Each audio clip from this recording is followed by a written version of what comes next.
The other thing I really like about this that I experienced with the Avon 2 and in the other E46 M3 is I really like the design choices.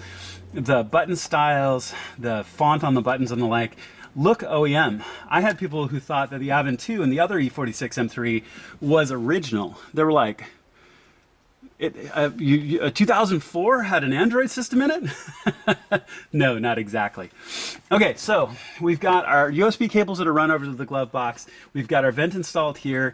What we'd want to do is get this settled in, and you can see it wants to push out a little bit, which means I just need to get a little bit better, there we go, a little bit better cable management back behind it so it sits in here nice and tight.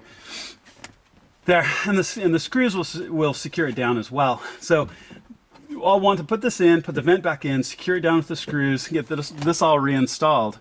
But what I'm going to do beforehand is, before I button it all up, we're actually going to test it. So let me get the drive installed and plugged in over on the glove box so it's in.